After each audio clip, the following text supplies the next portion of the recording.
Please. अच्छा जी, बिस्मिल्लाहिर्रहमानिर्रहीम। हम आ रहे हैं कंट्रोल अकाउंट रिकन्सिलिएशन की एक्सप्लेनेशन पे। ठीक है, कंट्रोल अकाउंट रिकन्सिलिएशन के क्वेश्चंस किस तरह अटैम्प्ट होता है। कंट्रोल अकाउंट्स अगर आएगा तो वो रिकन्सिलिएशन के साथ ही आता है यूजुअली। ठीक है, अच्छा हमने ये डिस्कस किया था कि सेल्स लेजर कंट्रोल अकाउंट को सेल्स लेजर कंट्रोल अकाउंट क्यों कहते हैं। इसलिए क्योंकि एक सेक्शन ऑफ लेजर है सेल्स लेजर जिसके अंदर इंडिविजुअल कस्टमर्स के अकाउंट्स होते हैं, तो उसके सम टोटल का जो मैचिंग होनी चाहिए वो सेल्स लेजर कंट्रोल अकाउंट के सम टोटल से होनी चाहिए। और ये लॉजिकल भी है कि अगर मुझे ये पता करना हो कि मैंने टोटल मार्केट से कितने पैसे लेने हैं तो मुझे एक वन ग्लांस में sales as a control account बता देगा कि जी टोटल आपने इतने पैसे लेने हैं। और अगर मुझे ये पता करना हो कि मुझे किस से कितने कितने पैसे लेने हैं, किस से कितने पैसे लेने हैं, तो उसके लिए मुझे जिस लेजर पे जाना पड़ेगा उस लेजर को मैं सेल्स लेजर कहता हूँ। मुझे हर इंडिविजुअल अकाउंट को जाके बैलेंस करना होगा फिर और देखना होगा कि मुझे किस से कितने कितने पैसे लेने हैं। ठीक है, तो अगर इन दोनों के बैलेंसेस बराबर नहीं होते, यानी सेल्स लेजर कंट्रोल अकाउंट का बैलेंस सेल्स लेजर के बैलेंस के बराबर नहीं होता, इसका मतलब है हमने कहीं ना कहीं गलती की है। या तो कंट्रोल अकाउंट बनाते हुए गलती की है, या इंडिविजुअल अकाउंट बनाते हुए गलती की है, या बुक्स ऑफ ओरिजिनल एंट्रीज बनाते हुए गलती की है। कहीं ना कहीं कोई गलती हुई है, उस गलती को ठीक करना होगा ताकि दोनों बैलेंसेस आपस में रिकनसाइल हो जाएं। ठीक है जी। अच्छा, ये एक बड़ी ज़बरदस्त डायग्रामेटिक प्रेजेंटेशन है इसकी, जो मैं एक बुक है रेंडल थर्ड एडिशन, बहुत पुरानी बुक है, आप लोगों ने तो इसका नाम भी नहीं सुना होगा। फोर्थ एडिशन सुना होगा या हम टीचर्स के मैनुअल्स वगैरह देखे होंगे आपने। ये बुक का एक्सट्रैक्ट है जो आपके सामने शेयर हो रहा है, और मैं कोशिश करूँगा कि इसकी फ़ोटो भी मैं आप लोगों तक भिजवा दूँ इस पेज की। देखें, सेल्स डे बुक में हमने ये पढ़ा था कि क्रेडिट सेल्स रिकॉर्ड होती हैं। सेल्स डे बुक में इंडिविजुअल सेल्स हमने रिकॉर्ड कर ली। हमने ए को बेचा, बी को बेचा, सी को बेचे $10, $20 और $15 के। तो जितनी भी इन्वॉइसेस बनी होंगी क्रेडिट सेल्स की वो हमने सेल्स डे बुक में रिकॉर्ड कर ली। अब ये जो सेल्स डे बुक का टोटल है, total of the book of original entries will be transferred in the sales ledger control account. तो ये जो सेल्स डे बुक का टोटल है विच इज़ 45, ये sales as a control account में record हो रहा है। हम एंट्री पास कर रहे हैं sales as a control account debit और सेल्स अकाउंट क्रेडिट। और ये जो इंडिविजुअल अमाउंट्स हैं सेल्स डे बुक की, इंडिविजुअल ए बी सी को हमने 10, 20, 30, 15 के जो कुछ सेल आउट किए हैं, ये इंडिविजुअल पोस्टिंग जो हो रही है वो सेल्स लेजर, जो एक लेजर है, एक बुक है जिसके अंदर सिर्फ इंडिविजुअल कस्टमर्स के अकाउंट्स होते हैं, उनकी डेबिट साइड पे पोस्ट हो रहा है। एलेक debit sales credit, B debit sales credit, C debit sales credit. तो इससे ही पता चलता है कि सेल्स डे बुक का जो टोटल है, यानी बुक्स ऑफ ओरिजिनल एंट्री का जो टोटल है वो तो कंट्रोल अकाउंट में जाएगा, और जो इंडिविजुअल्स हैं, इंडिविजुअल पोस्टिंग्स हैं बुक्स ऑफ ओरिजिनल एंट्री की, वो इंडिविजुअल अकाउंट्स में जाएंगे। और अगर ये साइमल्टेनियसली होता रहे और सही होता रहे तो जाहिर है सेल्स लेजर कंट्रोल अकाउंट का एंडिंग बैलेंस बराबर हो जाएगा सेल्स लेजर यानी इंडिविजुअल कस्टमर्स के इंडिविजुअल अकाउंट बैलेंसेस के टोटल से बराबर हो जाना चाहिए। ठीक है, फॉर एग्जांपल ये रिटर्न इनवर्ट डे बुक का डब्बा बना हुआ है, बॉक्स बना हुआ है, हमने रिटर्न एक्सेप्ट करी है बी से और सी से $8 की और $3 की, टोटल कितने की 11 की। हमने एंट्री पास कर ली है sales as a control account credit, returns हमारी रिटर्न इनवर्स डेबिट हो गए। अब ये जिनसे हमने गुड्स रिटर्न एक्सेप्ट किए हैं यानी क्रेडिट नोट इशू किए होंगे, उनके टी अकाउंट्स में जाके सेल्स लेजर के अंदर हमने इंडिविजुअल्स के अंदर जाके इंडिविजुअल कस्टमर्स के अकाउंट को क्रेडिट कर दिया। Return inwards debit B credit, return inwards debit C credit. फिर कैश बुक है, कैश बुक की रिसीट साइड से हमें बता रही है कि हमने ए से $6, बी से $10 और सी से $9 रिसीव किया। टोटल कितना रिसीव किया? $25 रिसीव किया। तो हमने एंट्री पास कर दिया बैंक डेबिट और sales as a control account credit. और ये जो अमाउंट हमने इंडिविजुअल से रिसीव की है वो इंडिविजुअल अकाउंट्स में हमने पोस्ट कर दी against cash, A credit, B credit and C credit against cash. जब हमने ये सारी पोस्टिंग्स कर ली तो हमने sales as a control account को बैलेंस किया, तो हमारे पास एंडिंग बैलेंस आ रहा है $9 का। अब जब हम सेल्स लेजर पे जाएंगे तो सेल्स लेजर की जो बैलेंसेस हैं इंडिविजुअल, उनकी जो लिस्ट ऑफ डेटर्स है उसका टोटल भी 9 ही आना चाहिए। और हम देखते हैं कि ए से हमने $4 रिसीव करने हैं, बी से हमने $2 और सी से हमने $3, 4 × 2 7 × 3 9, तो टोटल मैच कर गया। आइडियल सर्कमस्टांसेस में ये मैच करता है, करना चाहिए, ठीक है ना। लेकिन प्रैक्टिकली होता ये है कि मेरे अगर 650 कस्टमर्स हैं तो हर कस्टमर के इंडिविजुअल अकाउंट में सही वक्त पे सही पोस्ट होना और कंट्रोल अकाउंट में भी टोटल सही पोस्ट होना ये थोड़ा सा डिफ़िकल्ट हो जाता है। तो अर्थमेटिकल इनएक्यूरेसी की वजह से या पोस्टिंग के एरर की वजह से या किसी भी वजह से जो वजूहात हम आगे पढ़ेंगे, जो रीज़न्स हम पढ़ने जा रहे हैं, उनकी वजह से ये बैलेंस नहीं होता, तो हमें उन रीज़न्स को फोकस करते हुए उन एरर्स को रेक्टिफाई करना होगा और फिर रिकनसाइल करना होगा, ठीक है। अब वो कौन सी रीज़न्स हैं, ठीक है ना।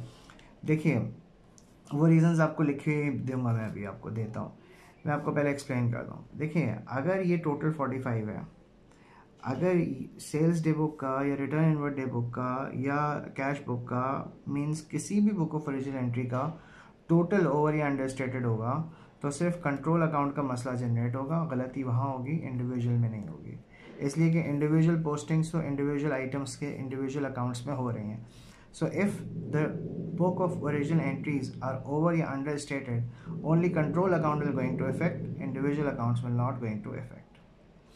अगर कोई गलती हमने individual amount book of original entry में पोस्ट करते हुए की है तो ये एरर रिवील नहीं होगा और ये एरर कैरी करेगा इंडिविजुअल अकाउंट्स में भी और कंट्रोल अकाउंट्स में भी। फॉर एग्जांपल यहाँ 20 की जगह बी को मैं 20 की जगह 35 लिख देता हूँ तो ये 35 बी के अकाउंट में भी जाता और इस 35 की वजह से ये जो सेल्स डे बुक का टोटल है ये भी डिफरेंट हो जाता।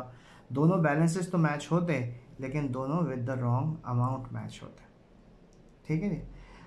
अगर कोई आइटम इंडिविजुअल अकाउंट में बुक ऑफ ओरिजिनल एंट्री से ट्रांसफ़र करते हुए मैंने पोस्ट गलत किया है तो सिर्फ इंडिविजुअल अकाउंट इफेक्ट होंगे, कंट्रोल अकाउंट इफेक्ट नहीं होगा क्योंकि कंट्रोल अकाउंट का टोटल तो मैंने सही उठाया है। फॉर एग्जांपल ये 10 ए की जगह मैंने sales as a control account में तो 45 ही लिखा लेकिन सेल्स अकाउंट में मैंने 10 की जगह 100 लिख दिया। तो ये वो एरर है जो इंडिविजुअल में इनकर हुआ है इंडिविजुअल अकाउंट में, तो सिर्फ इंडिविजुअल बैलेंसेस ऐसे होंगे जिनको मुझे रेक्टिफाई करना होगा, कंट्रोल अकाउंट में इसका इफेक्ट नहीं जाएगा, ठीक है ना। इसको हम देखते हैं। मैं आपको ये लिखा भी देता हूँ, आपने क्लास शुरू होने से पहले इसको अपने रजिस्टर में इन पॉइंट्स को नोट डाउन कर लेना है, ठीक है। अब वो पॉइंट्स हैं क्या,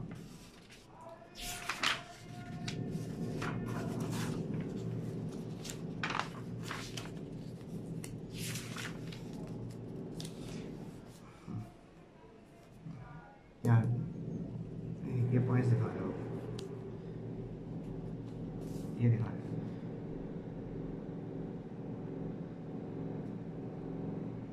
Reasons for differences.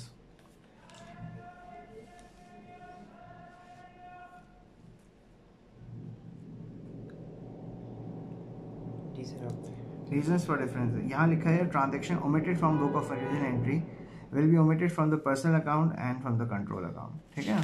For example मैंने जो सेल्स थी वो सेल्स इंडिविजुअल अकाउंट में रिकॉर्ड ही नहीं करी है, तो जब मैंने इंडिविजुअल अकाउंट में रिकॉर्ड नहीं करी है तो मेरे इंडिविजुअल अकाउंट में भी रिकॉर्ड, जब मैंने बुक ऑफ ओरिजिनल एंट्री में रिकॉर्ड नहीं करी तो मेरे इंडिविजुअल अकाउंट में भी रिकॉर्ड नहीं हुई और कंट्रोल अकाउंट में भी रिकॉर्ड नहीं हुई। तो कोई भी बुक ऑफ ओरिजिनल एंट्री का अगर टोटल में मसला होगा, इंडिविजुअल पोस्टिंग्स का मसला होगा या रॉन्ग पोस्टिंग्स होंगी तो both account will going to effect. A transaction entered incorrectly in the book of original entry will result in error being repeated in the personal account and in the control account. आप ये देखेंगे अगर मैंने यहाँ पे 20 की जगह 15 लिख दिया तो वही 15 यहाँ पे भी कैरी होगा और यहाँ पे भी आएगा उसका इफेक्ट। तो both of these balances will going to affect because of this error. A transaction copied incorrectly from the book of prime entry to the personal account will not affect the control account. अगर ये जो individual amount है 20, इस 20 को मैंने individual account में 15 लिख दिया तो सिर्फ इंडिविजुअल अकाउंट का मसला आएगा, कंट्रोल अकाउंट का बैलेंस पे कोई इफेक्ट नहीं पड़ेगा। और लास्ट लिखा है an error in addition of the book of original entry effects the control account not the personal account. मैंने आपको बताया था कि बुक ऑफ ओरिजिनल एंट्रीज अगर ओवर या अंडरस्टेटेड हैं तो उनका इफेक्ट सिर्फ कंट्रोल अकाउंट पे आएगा, इंडिविजुअल पे नहीं आएगा, ठीक है जी। ओके, अब हम आ जाते हैं परचेज लेजर कंट्रोल अकाउंट के पेज पे। परचेज लेजर कंट्रोल अकाउंट एक ऐसा अकाउंट है जिससे हमें टोटल क्रेडिटर्स की अमाउंट पता चलती है। और परचेज लेजर एक सेक्शन ऑफ लेजर है जिसमें इंडिविजुअल सप्लायर्स के अकाउंट होंगे। ठीक है, दोनों का बैलेंसेस आपस में मैच करना चाहिए। अब परचेज डे बुक में हमने टोटल क्रेडिट परचेज रिकॉर्ड करी, देखें 45 का टोटल है, क्रेडिट साइड पे रिफ्लेक्ट हो रहा है। ठीक है जी, purchase debit, purchase is the control account credit. अगर कोई रिटर्न्स हुई हैं तो रिटर्न्स आउटवर्ड क्रेडिट हो गया, purchase is the control account debit. तो जो टोटल अमाउंट्स हैं, total book of original entries के जो टोटल हैं वो total purchase is the control account में चले गए, और जो इंडिविजुअल अमाउंट्स हैं वो इंडिविजुअल अकाउंट्स में चले गए। नतीजतन क्या होगा कि ending balances of control account will match with the ending balances of the individual of the individual accounts जो कि परचेज लेजर में होंगे, उनके बैलेंसेस से मैच करनी चाहिए, और मैच कर गई। यहाँ पे देखें आप, ये 45 -11 -25 इज इक्वल टू 9। हमने अपने क्रेडिटर्स को $9 देने हैं, और किस किस को देने हैं? ए को देने हैं $4, बी को देने हैं $2 और सी को देने हैं $3। टोटल $9 हैं। क्यों? कि बुक ऑफ ओरिजिनल एंट्रीज के अंदर जो कुछ हुआ है उसका इफेक्ट कंट्रोल अकाउंट में भी गया और इंडिविजुअल में भी गया। रीजंस फॉर डिफरेंसेस वही हैं जो मैंने अभी आपको बताया कि जो बुक ऑफ ओरिजिनल एंट्रीज के टोटल में अगर ओवर अंडर स्टेटमेंट होगी तो कंट्रोल अकाउंट इफेक्ट होगा, इंडिविजुअल नहीं। लेकिन अगर इंडिविजुअल अकाउंट में रॉन्ग अमाउंट ट्रांसफ़र हो रही है from the book of original entry तो सिर्फ इंडिविजुअल अकाउंट ट्रांसफर इफेक्ट करेंगे, कंट्रोल अकाउंट इफेक्ट नहीं करेगा। ठीक है, और अगर कोई ओमिशन हुई है बुक ऑफ ओरिजिनल एंट्री के अंदर ट्रांजैक्शन की रिकॉर्डिंग में, या रॉन्ग अमाउंट रिकॉर्ड हुई है उसी बुक ऑफ ओरिजिनल एंट्री में, तो उसका इम्पैक्ट दोनों जगह जाएगा, इंडिविजुअल में भी जाएगा और कंट्रोल में भी जाएगा। तो बेसिकली कंट्रोल अकाउंट रिकन्सिलिएशन के जब हम क्वेश्चंस लाइव सॉल्व करेंगे, पास्ट पेपर्स के ही सॉल्व करेंगे, तो उस वक्त आपको ये और क्लियर होगी। आपके पास नेक्स्ट क्लास में, जब नेक्स्ट क्लास कह रहा हूँ, जब हम क्लास में मिलेंगे तो आपके पास होना क्या चाहिए? एक अदद कैलकुलेटर आपके पास होना चाहिए, और ये जो भी इस नोट्स हैं, ये जो आपके पास इस क्लिप में नज़र आ रहे हैं, ये आपके पास लिखे हुए होने चाहिए फॉर्मेट्स भी, और ये जो पॉइंट्स हैं 4 ये वाले पॉइंट्स, ये भी आपके रजिस्टर में होने चाहिए। ठीक है, देखिए किन ट्रांजैक्शंस की वजह से ये इशू आता है, इनकी मैं आपको पिक्चर्स भी सेंड कर दूंगा, तो आप रजिस्टर पे इसको कॉपी कर लीजिएगा और फिर हम लाइव क्लास में पास्ट पेपर्स के कुछ क्वेश्चन सॉल्व कर लेंगे। ठीक है जी, थैंक यू सो मच।